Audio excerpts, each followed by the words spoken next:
Hi, everyone. Welcome back to the Be Her Village podcast. I'm your host, Caitlin McGrayus, and I'm so excited to continue this solo podcasting adventure that I find myself on. Last week, when I did my first solo episode, I asked you to use the send me a text feature on your podcast app, and you did. And I'm so, so grateful for that. If you're listening right now and you can find the send me a text on the app, I want you to know it's totally anonymous. There's no contact information there. It's just a really easy way to bring some joy and brightness to my day and to let me know that there's real people listening and getting benefit from my time and energy that I'm putting into this work. So, thank you in advance for doing that. And I want to dive into it. I want to talk about Be Her Village and the beginnings of Be Her Village. I will continue to talk about where we are right now, but I think the story and the mindset behind why we started and where I started 5 years ago is really, really important and has not necessarily been told on this platform. And that feels really, really good. Okay, so April 29th, 2019. I am driving on the Bronx River Parkway to go up to Albany to meet a group of midwives, New York midwives, for their lobby day, where we go and knock on the doors of legislators and we have meetings with them and we talk to them about bills we want passed, about legislation that's upcoming, and we try to get pro women, pro midwifery bills passed. And it's right up my alley because I was a political science major. I worked on Capitol Hill in college. I lived in Washington, D.C.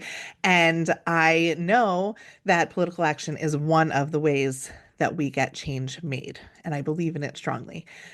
However, on this ride, this first time I was alone in my car for probably months at that point, I had a 3-year-old, a 5-year-old, and a 7-year-old. So I was like in it and I was their primary caregiver.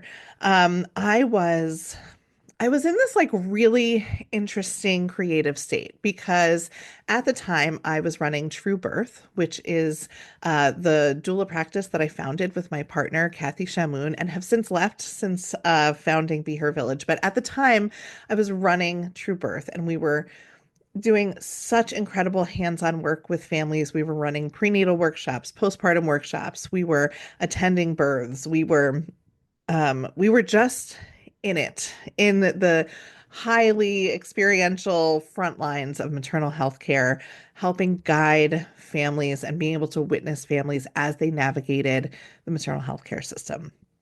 And it is important and wonderful and altering work. And I will never be the same because of that work. And it is what still continues to drive me is my time with those families. And I was sitting in my car driving in sort of that like quote unquote driving coma, like the meditative state. I always get the best ideas while I'm driving. But the question I had while driving was, how can I make sure that my impact is as big as it can be? How can I make sure that every single person who wants to work with a doula, who wants to experience the incredible impact that I know that the doula support that our team was providing is having on the families we are lucky enough to work with, that everyone can have that impact. And this was a culmination, this question, this point of departure was actually a culmination of a lot of things. It was a culmination of having jumped into doula work right after my VBAC. It was having built this doula partnership and doula team and doula mentorship out. It was being on call for probably 5 or 6 years at that point. It was sort of constant call. I was ready for a new project where I could not be on call all the time. It was also with this new knowledge that I had gained at a breakfast put on by Dr. Martine Hackett at Hofstra University in 2019, probably. It was either 2018 or 2019 was the inaugural breakfast where she talked about birth justice warriors. And she invited a group of local birth workers from Nassau County. And she said, hey, we have a problem with equity in the maternal health care space. And I did not understand what that meant because I was a white lady from Nassau County and I was a middle class upbringing and living a middle class life. And equity was a new word for me. And inequity is not necessarily something I had experienced personally. And maternal health care inequity and racism and, you know, discrepancies and disparities in care and outcomes was something that felt far away and was not necessarily part of the work that I was doing and experiencing, or so I thought. And then I went to this breakfast and Dr. Martine Hackett, the presentation she put together, the slides she put together, and the guests that she invited to speak permanently shifted my understanding of maternal health care, of racism in maternal health care, of equity and inequity, and the solutions to that. And so I was in a place where I was charging about $3,000 for someone to interact with and be supported by our uh, our doulas at True Birth to be able to access all of the care that we were providing. And also, I had just had my brain sort of shifted and cracked open into this space where I started to really understand that doula support was not a luxury. Doula support was not something people who have the out-of-pocket funds to pay for it should be able to access it because it feels good. It was maybe the first time that I started to realize that doulas and the support they provide are part of healing a very broken and dangerous healthcare system for women. And that when you start talking about fixing the problems that exist, including racism, but all of the problems, all of the things that make this healthcare system uh, broken for women. And really, that's a strong word to use. And I almost feel like I shouldn't use it without a whole another episode qualifying it, but truly a system that spends more dollars per patient for worse outcomes than every other developed country, a system that guarantees zero in-home postpartum care, that guarantees zero paid parental leave, that leaves parents struggling alone and unsupported with no infrastructure built during the pregnancy, the birthing time, and the postpartum time. Our system is broken. And doula support and the doula support I was providing was for people who could spend $2,800 out of pocket to pay for us because we did not accept insurance. Back when I was doula, there was not insurance. Now there's more options, but not universal and certainly wide gaps, more gaps than there are coverage.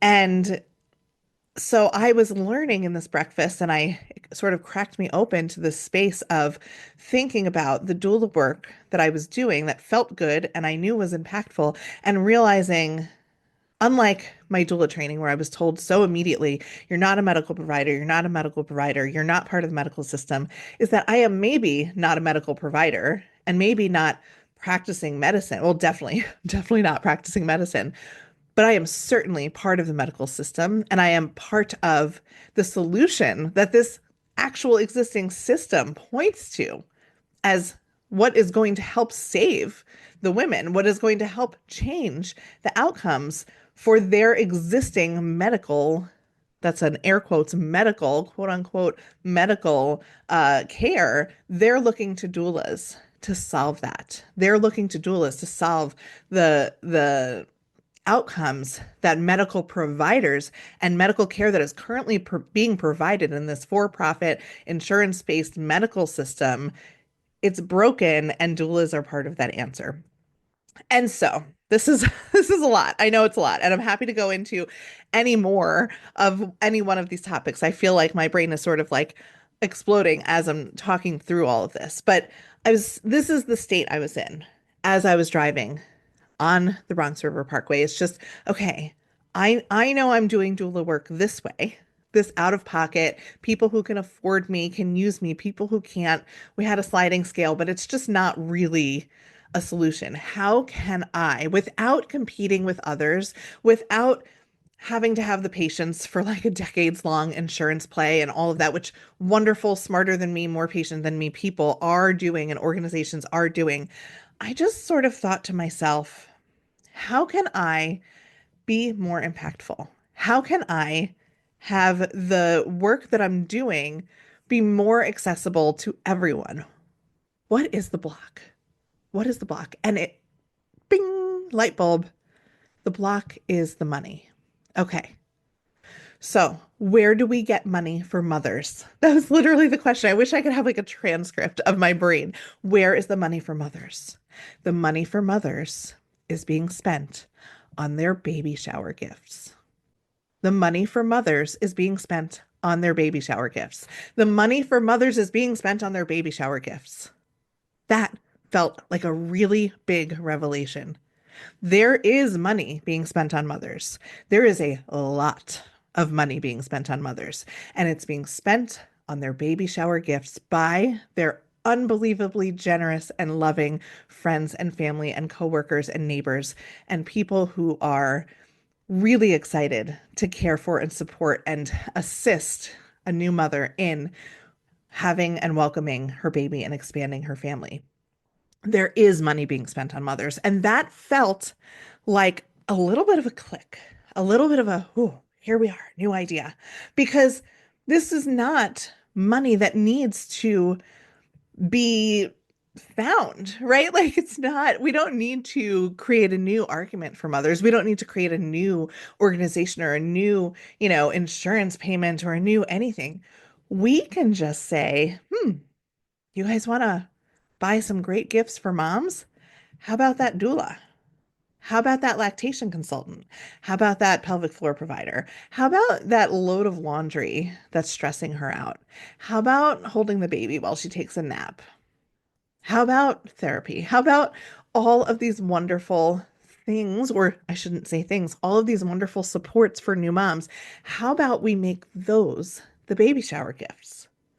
Okay, now we have an idea. And that is where, when we think about why Be Her Village was created, that is literally the moment.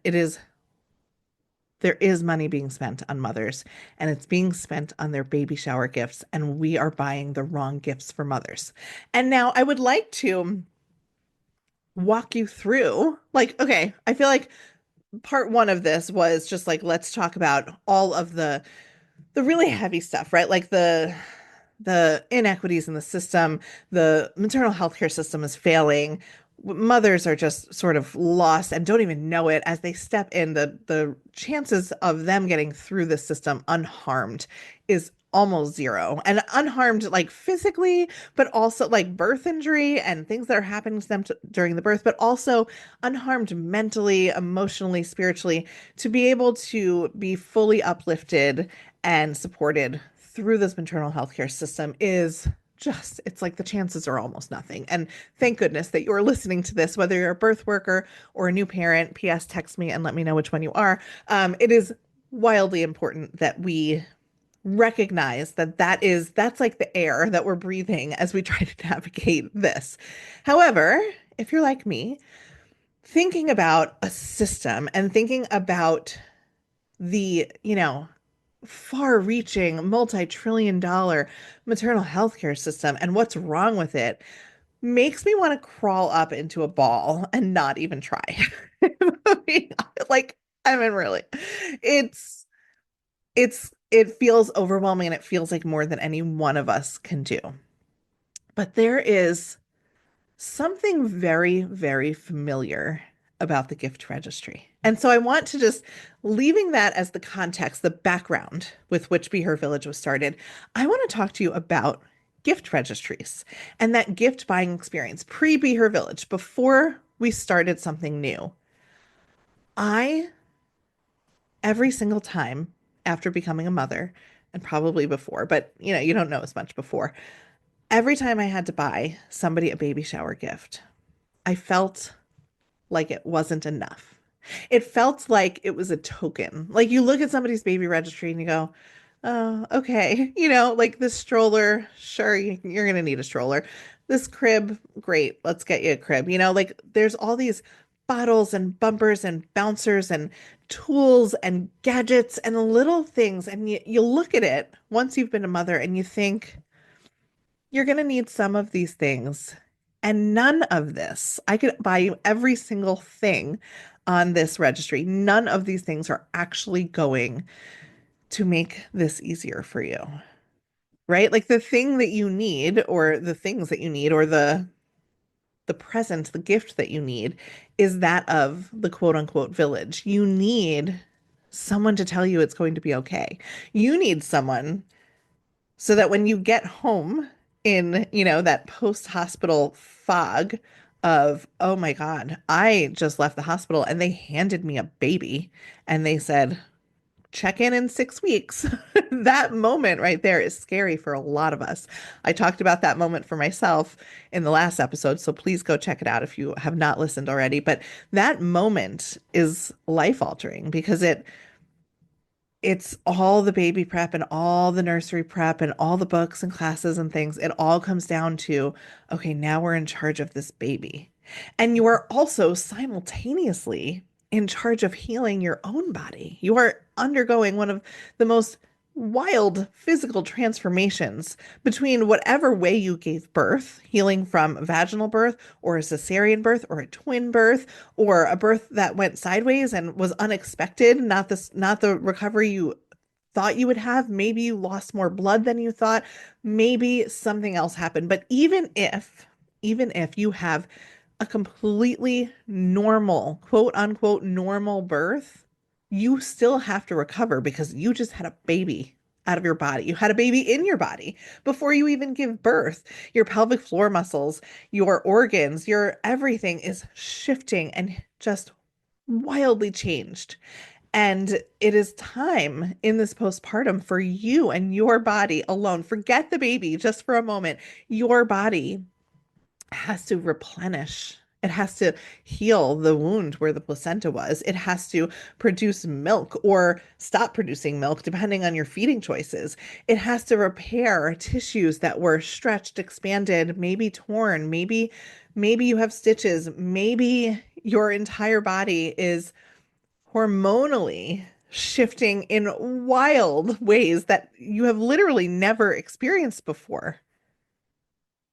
The emotional and physical rest, recovery, repair that needs to happen for someone who just gave birth is a marathon all on its own. And I remember distinctly sitting in my room with my baby thinking, if I was a patient for somebody who underwent another kind of surgery, they would have sent me home with help, or they would have sent me home with instructions not to get out of bed, or they would have sent me home with, at a minimum, a physical therapy prescription. And instead, I was handed a newborn and one that requires on its own an unbelievable amount of care. I'm sitting here, I haven't had a newborn in 8 years. If I had to take care of a newborn right now, I would be exhausted. It is a 24-hour day thing. I don't care what people tell you. Newborns do not sleep as much as they seem like they would sleep. They require round the clock 24-hour care. And they live on 3-hour cycles. It's unbelievably challenging. And that's without me trying to recover from birth. So you put together these two really, really big recovery slash challenges, the physical and otherwise recovery of the person who gave birth and caring for a newborn.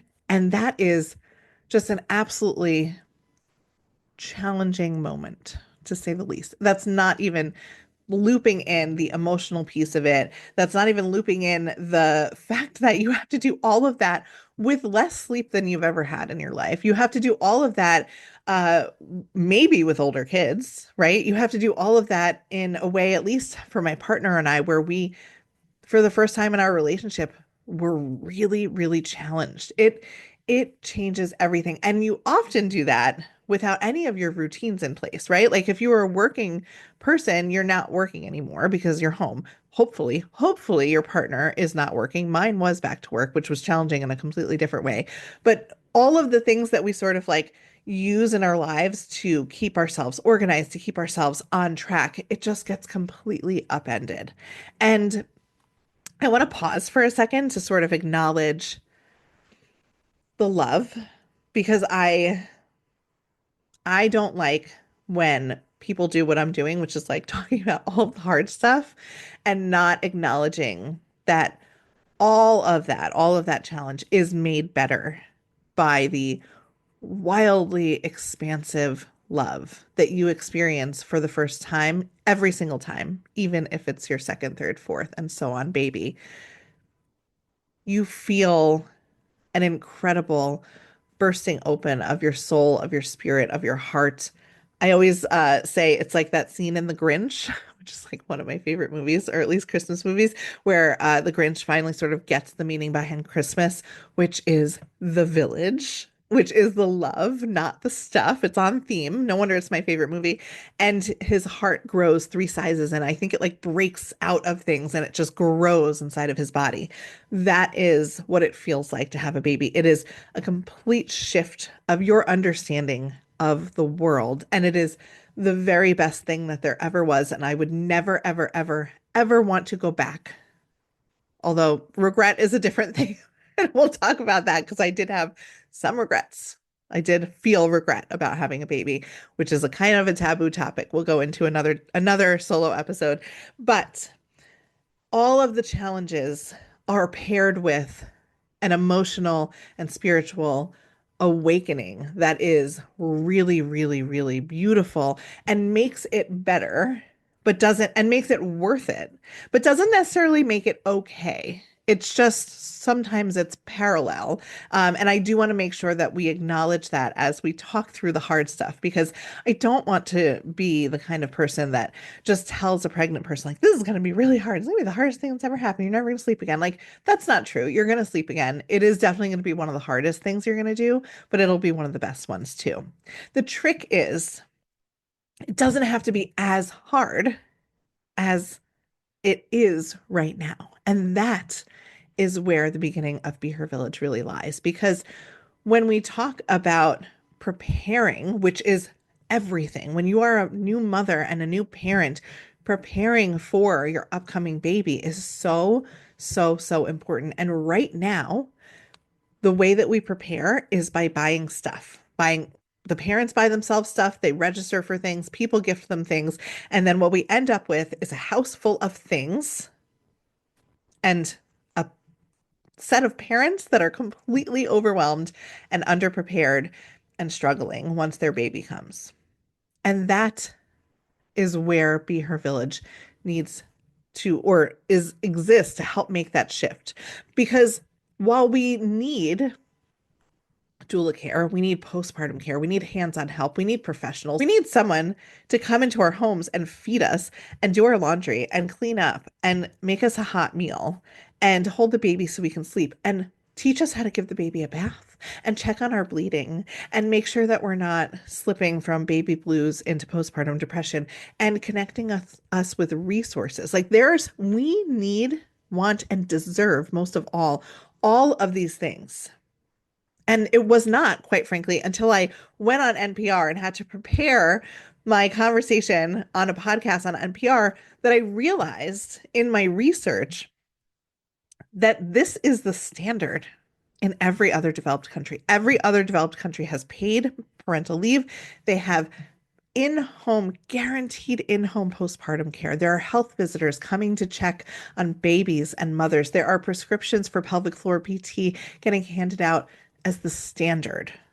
Midwife visits in the home, people coming and taking care of new parents, checking in on them during one of the most vulnerable and dangerous times in their health lives, which is just their lives, I guess, right? But in their life, one of the most vulnerable times for your health is in that postpartum time.